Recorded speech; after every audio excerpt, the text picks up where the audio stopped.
Hello, what a way to start my manic Monday by having the wonderful Chef Amrita Raichand by my side. How are you doing? How was your weekend? Good morning, Rishi. Weekend was actually very tiring because I had lots of cooking to do. I had an event in Cathedral School with lots of chotu bachas. So there was a lot of planning, a lot of cooking, a lot of work happening. But at the end of the day, it was really satisfying because seeing all those little babies smile and loving what you cook and loving what they cooked was truly a good moment. One of my favorite authors, or perhaps my favorite author ever, went to Cathedral in John Connon, Salman Rushdie. Oh, my son goes to Lovely. Yes. But listen, I have a grouse to bear with you. I have my sources telling me that you go for very sumptuous meals after these recordings. Why am I not taken for these meals? Okay, can I please burst your bubble and mine too? Okay. First of all, I usually don't, but last time, if you remember, it was raining like crazy. It was. All of us were delayed. You were very badly delayed. We Yes. started our recording late, we finished it late, and I forgot to carry my snack box. Then I come to your office and I went through the entire office and nobody had any snack that I could carry, so I was famished. So I took my team and I ran down to the restaurant that was there, and I wasn't sure I should invite you for that because I didn't want you to see the way I would pig out, and I really did pig out. I just ate everything off the menu and I wasn't too happy about it. But I have this to say about Amrita, is that she treats others the way she wants to be treated. She didn't get a snack, so what does she do? She gets me this wonderful box of Chef and Beyond by Amrita Raichand, Healthy is Not Boring, which were, what do you call this dish that you make? So interestingly, I had made the same dish for the little babies I was talking about, and they named it Chocolatey Bombs. And you are right, I brought the snack for you and for the entire office, and also wanted to talk about healthy and yet tasty snacking today on Beyond the Plate. Normally, I'm a team man. I share things with my entire team. But this is one thing I did not want to share till she had to come and remind me that, I've got to be a good leader and things like that. But, it had a very till-like taste to it, which I love. Yeah.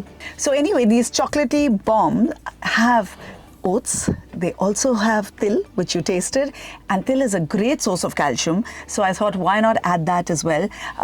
My healthy snack always has to be tasty. So it has lovely chocolate. And we're going to talk about it in the recipe of the week, which is my chocolatey bombs today. Lovely. So if you want to see what Amrita gifted me and the team at Radio 1, all you have to do is check out our reel at 94.3 Radio 1 India and at Amrita Raichand on Instagram, and you will see the elation on my face as I devour those wonderful magic bombs, those laddus. Meanwhile, you said something about snacking and healthy snacking. Talk to me about that. Carrying healthy snacks before you step out of your house. What is healthy snacking and why is it important? First of all, let me talk about what is a snack. It's a mini meal which you eat between main meals, okay? Why is it important? Because you need that little energy rush to keep you going through the day. You need, you need to not be famished, like what happened with me when I came the other day here.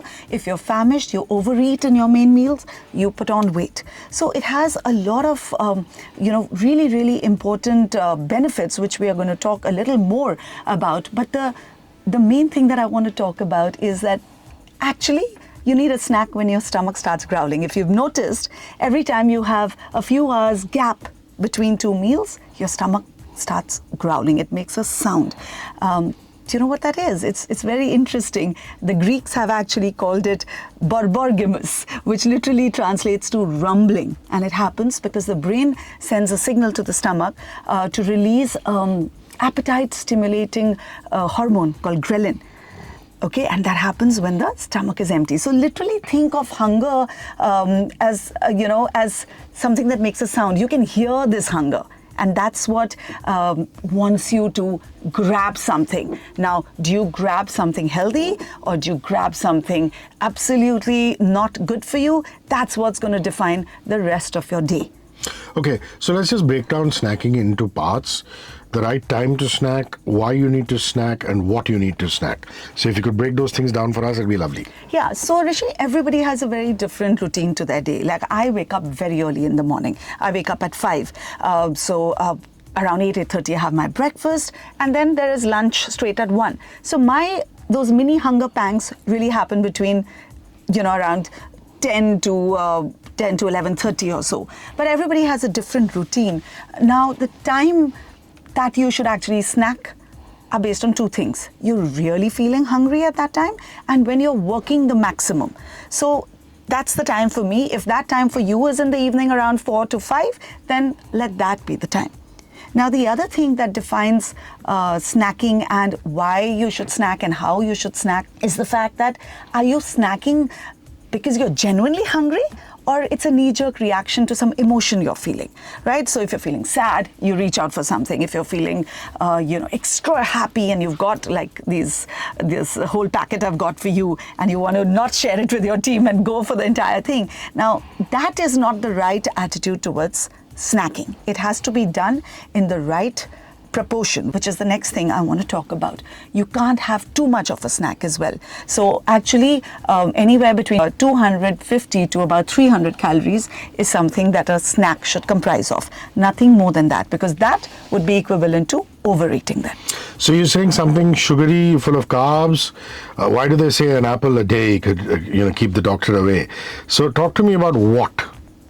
We've understood now the timing of it, we've understood how much, but the what of it. Yes. So you interestingly mentioned sugary and carbs, because I think that's what came to your mind the moment you thought about snacks, which is what usually happens. Even the other day when I came to the office and I was looking for a snack, if at all a few people had something, it was store-bought biscuits. Now, is that the right thing to have? Yes, once in a while, of course. By all means, go for it. But if you have to do this on a regular basis, what would be a better choice? Most people would say a textbook explanation would be, oh, I carry an apple. But we all know how boring an apple can be, right? Now, if I tell you, why don't you carry a little bit of peanut butter with it and have it along with the apple? What it'll do, apple will give you the fiber. It'll give you the little sweetness to give you that energy rush. The peanut butter will give you the added protein. What does protein do? It keeps you satiated for longer time, full for longer time, releases the energy slowly, so you're not peckish again before your next meal. Amrita's YouTube channel is called Chef and Beyond, Amrita Raichand. Please go check it out on YouTube. Some amazing recipes. We also have a recipe of the day, which you can check out now at 94.3 Radio 1 India and at Amrita Raichand on Instagram. And of course, hang by for the Ask Amrita section. You have any question to ask her about food, eating habits, nutrition, anything, 9833 943 943. We're 94.3 Radio 1, so from their end comes 9833 943 943. WhatsApp us the question along with your name and you're good to go. So now, I know that you read a lot. You've quoted the Harvard School of Public Health before, but this one is an important one. The Harvard School of Public Health has given the benefits and pitfalls of snacking. Let's talk a little bit about that, please. Yes, Rishi. In fact, Harvard School of Public Health has given the benefits and pitfalls of snacking, which actually at some level we all know. But when a Harvard school tells you, you pay attention a little more. So let's talk about that. What are the benefits of snacking? It boosts energy, especially when several hours have passed between two meals and your glucose level drops. Then it helps you curb your appetite to prevent overeating in the next meal. It provides extra nutrients and some adequate nutrition to those who can't really eat their main meals properly, those people who have certain illnesses like IBS and other stomach or gut issues. So these are mainly the very, very important benefits. But there are also some pitfalls of snacking. Unwanted weight gain can happen if you reach out for the wrong thing, if if your frequency of snacking is too much, if you go for those hyper palatable, those ultra processed foods. What happens is you just get used to it. Your body gets used to it. So if you're doing it on a regular basis, your preference for such type of foods increases. What it in turn does is your entire lifestyle gets consumed by this. You compromise on the main meals. You don't get enough nutrition from the main meals, which you would have otherwise got. So what should I have in my snack? Protein, fiber, Grains? Yes. Yeah, see, I'm learning. Yes, you're learning, and you also you saw what I got for you, Yeah. and we're going to talk about it. The proof of the pudding is in the eating. Absolutely. So, signature to you to keep bringing. Yeah, of course I will. As long as this broad, principle in mind that anything which has protein, anything which is high in dietary fiber, anything which is less sugary. So sugar you can have in form of natural, sweetness in form of fruits. If you can also add elements of texture to your snack, it really satiates you better. Like for example, you could carry some cucumbers, some carrots, along with some hummus, which is the creaminess that you bring about. You're basically playing with your palate. You're actually entertaining your palate and giving it something to eat, to enjoy, which not only is healthy for you, it's also something that will keep you warm and cozy till your next main meal. So, fresh fruit, dark chocolate, slice of cheese, roasted chickpeas, nut butter. Satisfaction lovely. quotient. Lovely. This is all stuff that Amrita has listed and given me. Don't worry. I'm just showing off my knowledge. But No, that's credit great. has to be given where it's due. And remind yourself it's a snack, it's not a meal. And snacks are healthy, not boring. Like Amrita keeps saying. Fantastic stuff. Okay, time for the recipe of the week. And since you promised us that it's going to be the one that you gifted me, let's go for it. All right, so recipe of the week, Rishi, is what you ate today. Yummy chocolatey bomb. The recipe is really, really easy. You need 2 cups of rolled oats, 2 to 3 tablespoons of sesame seeds, about half a cup of unsweetened peanut butter, honey as required, and I prefer organic honey, some vanilla essence or extract, half cup of dark chocolate chips, protein powder for adults. You can add about 2 scoops, and if you're making it for children, of course, please omit the protein powder, and if you like, you can use cocoa powder to coat it. However, in the monsoon season, I'm going to avoid that because of the moisture in the air, it gets a bit sticky. So you can avoid that. Now, how do you make this? Basically, all you have to do is toast these oats properly in a pan, but make sure they don't burn. All right, you need to toast it till you get a nice nutty aroma, and then you take it off the flame, you cool it a little, and all the other ingredients go into the same bowl. The peanut butter, the honey, the sesame seeds, the dark chocolate chips, and you just mix it all together and roll it into, the shapes of balls, or you can even, you can actually set it in an aluminum tray and cut it out into small bite-sized pieces as well. So that's up to your creativity. And like I mentioned earlier, if you want, you can just coat it with some cocoa powder.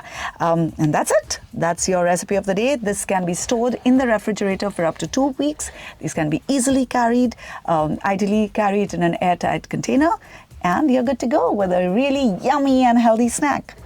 Okay, if you want to see this in video form, Amrita has filmed it in her studio kitchen. You can check out at 94.3 Radio 1 India and at Amrita Raichand on Instagram, and you will see her with a chef apron putting out the chocolatey bomb. Final section of our show. This is where your questions came in on 9833 943 943 on our WhatsApp line. And here we go with Saksham. Amrita, my son dislikes fruits with passion. Even if I try your method, which is creative ways to place fruits on the plate or mix it with something, he'll stick the fruit out. So please let me know if there's a good way I can get him to eat fruits. Okay, so if he sticks the fruit out, let's just mix it in so he can't even spot the fruit. How's that for an idea? So I think what would be a great thing to do, puree the fruit and add it to, for example, curd. You can just make some hung curd by taking regular curd and taking out the excess water. What it does, it makes the yogurt, the curd very creamy, just like Greek yogurt, but instead of spending money on it and buying it from outside, you can create your own Greek yogurt at home. You add this fruit puree, fruit of your choice or whatever you want to feed your child, and you can top it up with a bit of say chocolate chips or sesame seeds like I just did, or some chopped nuts if he or she prefers that, and that'll be a great snack, right? Fantastic. Saksham, I hope that answers your question. Like she says, you can shroud it, disguise it, and those fruits shall be eaten. 9833-943-943. Any question you have along with your name, pop it on WhatsApp. And do follow us on our socials at Amrita Raichand, at 94.3 Radio 1 India. Till next week then. Thank you. Bye-bye. Great being here, Rishi. 94.3 Radio 1.